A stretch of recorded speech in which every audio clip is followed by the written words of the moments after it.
बिस्मिल्लाहिर्रहमानिर्रहीम। अस्सलाम वालेकुम एवरीवन। मेरा नाम मुजाहिद अली है। मैं एक लॉयर हूँ और मेरा एरिया ऑफ एक्सपर्टीज़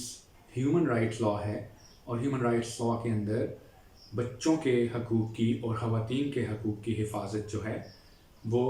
मेरी एरिया ऑफ एक्सपर्टीज़ है। इसके अलावा जहाँ भी ख़वातीन के हकूक़ की या बच्चों के हकूक़ की जो है वो वायलेशन होती है, उन केसेस में मैं जो है legal support free of cost जो है या प्रो बोनो बेसिस पे प्रोवाइड करता हूँ।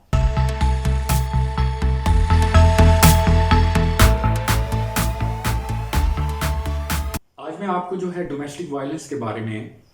थोड़ा ब्रीफ करूँगा कि डोमेस्टिक वायलेंस क्या है और इस हवाले से कानून साजी की ज़रूरत क्यों है। जब हम डोमेस्टिक वायलेंस की बात करते हैं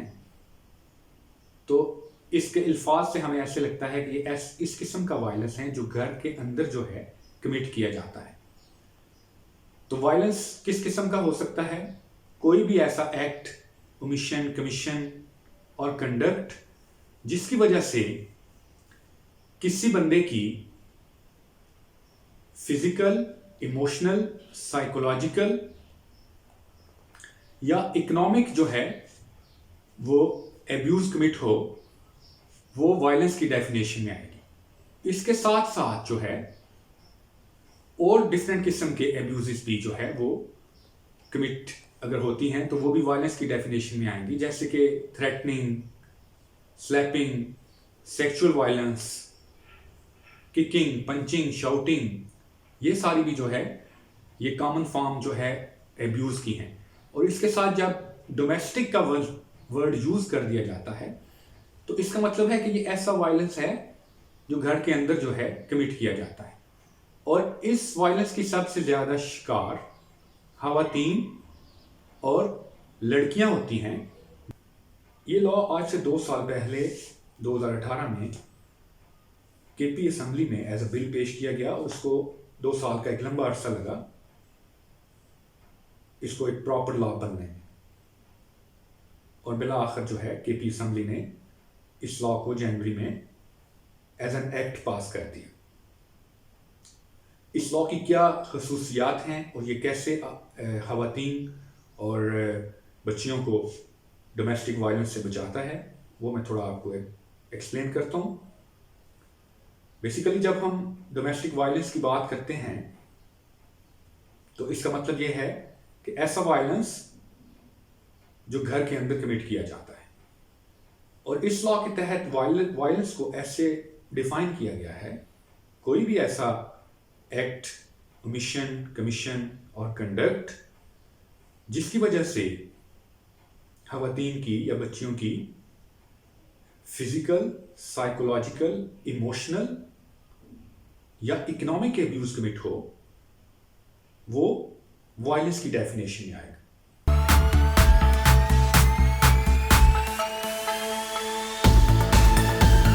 सबसे पहले तो इस लॉ के तहत जो है डिस्ट्रिक्ट प्रोटेक्शन कमेटी जो है वो हर डिस्ट्रिक्ट के अंदर जो है वो बनाई जाएगी। डिस्ट्रिक्ट प्रोटेक्शन कमेटी का मकसद ये होगा कि वो किसी भी एरिया में डिस्ट्रिक्ट के अंदर ख़वातीन के साथ या बच्चियों के साथ किसी किस्म की ज़्यादती होती है या उनके साथ वायलेंस कमिट होता है या उनकी राइट्स की वायलेशन होती है, तो वो उस मैटर को टेकअप करके प्रॉपर फोरम पे जो है वो उजागर करें। और इसके अलावा कम्युनिटी के अंदर जो है वो अवेयरनेस क्रिएट करे कि डोमेस्टिक वायलेंस एक जो है एक ऑफेंस है और कम्युनिटी के पास ये राइट्स हैं कि अगर उनके राइट्स की वायलेशन होती हैं तो वो डायरेक्टली अप्रोच कर सकते हैं कोर्ट्स को, या डिस्ट्रिक्ट प्रोटेक्शन कमेटी को जो है इन्वॉल्व करके अपने राइट्स की पासदारी के लिए आवाज उठा सकते हैं।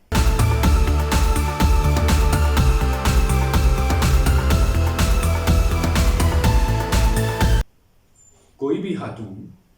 कोई भी लड़की कोर्ट में एप्लीकेशन फाइल कर सकती है for the redressal of her grievance,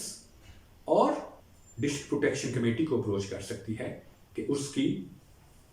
rights की वायलेशन हुई है और वो जो है इसको जो है एड्रेस करना चाहती है। तो ये कंप्लेंट जो है हर डिस्ट्रिक्ट में जो डिस्ट्रिक्ट एंड सेशन जज की अदालत है उसमें ये कंप्लेंट फाइल की जा सकती है। ये कंप्लेंट जो है कंप्लेंट खुद भी फाइल कर सकता है, सर्वाइवर ऑफ एब्यूज खुद भी फाइल कर सकता है, या उसका गार्डियन फाइल कर सकता है, या डिस्ट्रिक्ट प्रोटेक्शन कमेटी के थ्रू जो है ये कंप्लेंट जो है वो फाइल की जा सकती है। और कोर्ट जो है upon receiving of this complaint, जब कोर्ट को ये कंप्लेंट रिसीव हुई है और उसने एक्नॉलेज की है, तो उसके 60 दिन के अंदर अंदर इस कंप्लेंट का जो है वो फाइनल डिसीजन जो है वो कोर्ट बाउंड है लीगली कि इस केस को वो डिस्पोज ऑफ करेगी, उसका फैसला करेगी विद इन 60 डेज।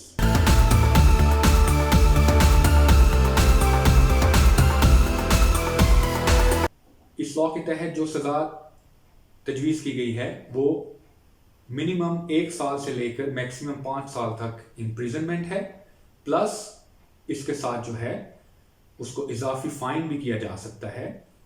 जो कि अंडर पाकिस्तान पीनल कोड के तहत जो दफात अप्लाई होती हैं खवातीन पर, अगर उनके साथ कोई एब्यूज कमिट होती है तो उनके तहत जो है वो फाइन भी किया जा सकता है। So both imprisonment and fine की सजाएं जो हैं इस लॉ के तहत जो है वो कोर्ट के पास इख्तियार है कि वो एब्यूज़र को जो है वो सजाएं दी जा सकती हैं। और जब इस केस का फैसला हो जाएगा विद इन 60 डेज कोर्ट इस केस का फैसला करेगी, तो उसके बाद जो है जो नेक्स्ट फोरम है अपील का वो हाई कोर्ट है। सो बोथ पार्टीज, एब्यूज़र और सर्वाइवर ऑफ द एब्यूज, उनके पास राइट है कि वो with in 30 days of the final decision of the trial court वो जो है अपील फाइल कर सकते हैं हाई कोर्ट के अंदर।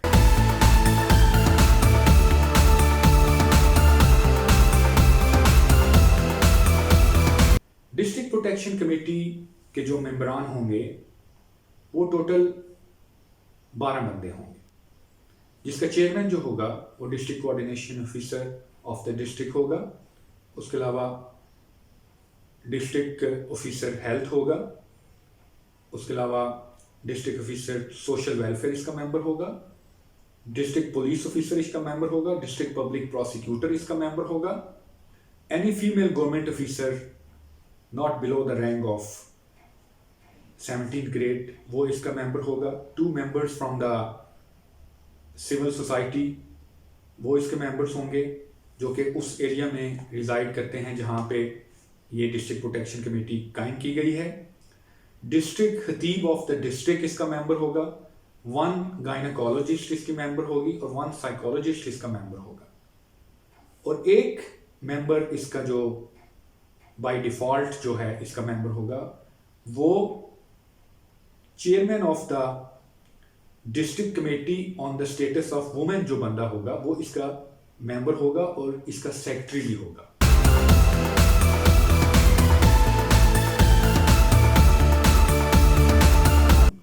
सबसे पहले तो डिस्ट्रिक्ट प्रोटेक्शन कमेटी का मकसद ये है कि सर्वाइवर ऑफ द वायलेंस को जो है नेसेसरी सपोर्ट प्रोवाइड करना। ये support in the form of legal support भी हो सकती है, in the form of medical examination support भी हो सकती है, in the form of psychosocial support भी हो सकती है, और in the form of transfer of survivor to any shelter homes, ताकि जो है उसको मजीद एब्यूज से बचाया जा सके। तो ये इसकी कुछ रिस्पॉन्सिबिलिटीज हैं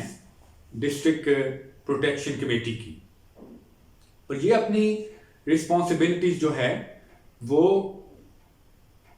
फुलफिल करेंगी और जवाबदेह होंगी, जो कि provincial commission on the status of women जो है बनाया गया है उसको ये बाई एनुअली जो है वो एक रिपोर्ट सबमिट करेंगी कि इन्होंने क्या क्या काम किए हैं। ये कमेटी जो है on behalf of the survivor of the abuse court के अंदर जो है वो एप्लीकेशन सबमिट कर सकती है for the issuance of protection order for protection of the right of the survivor of the abuse, कि सर्वाइवर के बिहाफ पे ये कमेटी जो है वो कोर्ट में एप्लीकेशन देगी और उसके केस को परसू करेगी। और इसके अलावा ये कमेटी जो है मीडिएटर का रोल भी जो है वो प्ले करेगी, कि जब इस कमेटी के पास कोई भी कंप्लेंट आई है तो इंस्टेड ऑफ उस कंप्लेंट को फौरन कोर्ट में ले जाए, इसको आपस में बैठकर मीडिएशन के थ्रू भी जो है कंप्लेंट को रिजॉल्व किया जा सकता है। अब मीडिएशन का क्या प्रोसीजर है? मीडिएशन बेसिकली 3 मीडिएटर्स जो हैं वो ये कमेटी नॉमिनेट करेगी, जिनमें से एक मीडिएटर जो है वो उस पार्टी की तरफ से होगा जिसने एब्यूज कमिट की है, एक मीडिएटर उस पार्टी की तरफ से होगा जिसके साथ एब्यूज कमिट हुई है, और एक मीडिएटर जो है वो न्यूट्रल पर्सन होगा। सो ये 3 बंदे मिलके मीडिएशन की एक कमेटी बनाएंगे और जो भी कंप्लेंट रिसीव हुई है तो उसको मीडिएशन के थ्रू जो है वो रिजॉल्व करेंगे।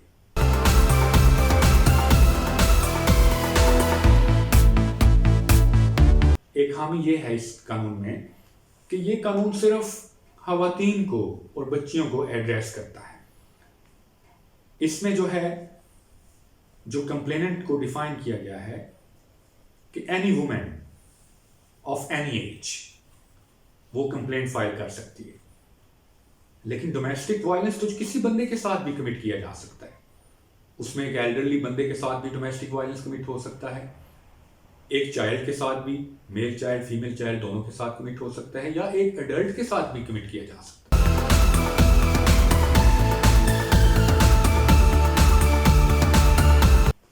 ओवरऑल अगर मैं इस कानून को देखूं तो ये एक बहुत लैंडमार्क लेजिस्लेशन है, और क्योंकि पाकिस्तान ने जो है international convention on elimination of discrimination against women जो है, पाकिस्तान इसका सिग्नेटरी भी है और पाकिस्तान ने इसको रेटिफाई भी किया हुआ है। उसकी कंप्लायंस में पाकिस्तान ने ये एक बहुत अच्छी लेजिस्लेशन की है जो कि केपी गवर्नमेंट ने जो है की है, लेकिन इस लॉ को इम्प्लीमेंट करने में हमें बहुत जल्दी करनी होगी ताकि जो नेसेसरी रिलीफ है औरतों को, बच्चियों को, वो फौरन जो है वो मुहैया किया जा सके। लिहाजा इसके रूल्स ऑफ बिजनेस बनने हैं तो केपी गवर्नमेंट को चाहिए कि वो फौरन जो है इसके रूल्स जो है वो इनेक्ट करे ताकि इस लॉ को जो है प्रॉमिस में फुली इम्प्लीमेंट किया जा सके। और इस लॉ के तहत जो भी डिस्ट्रिक्ट प्रोटेक्शन कमेटीज बननी है, जो शेल्टर होम्स बनने हैं, वो फौरन जो हैं वो बनाए जाएं ताकि सर्वाइवर्स ऑफ एब्यूज को जो है वो प्रोटेक्शन प्रोवाइड की जाए। जो डिस्ट्रिक्ट प्रोटेक्शन कमेटी का जो सेक्रेटरी होगा वो बंदा होगा जो कि district commission on the status of women का चेयरमैन होगा। District commission on status of women जो है ये वो कमेटी है जो कि provincial commission on the status of women act 2016 के तहत जो है वो बनाई गई थी। District committee on the status of women, उसका जो चेयरमैन होगा वो डिस्ट्रिक्ट प्रोटेक्शन कमेटी का जो है वो सेक्रेटरी होगा। तो अभी तक तो वो कमेटी भी नहीं बनी जो कि provincial commission on the status of women के तहत जो है डिस्ट्रिक्ट कमेटियां बननी थी। तो उन कमेटीज को भी बनाया जाए और इस लॉ के तहत जो है जो डिस्ट्रिक्ट प्रोटेक्शन कमेटीज बननी हैं उनको भी इनेक्ट किया जाए, बनाया जाए ताकि जो है इस लॉ को जो है वो फुली इम्प्लीमेंट किया जा सके।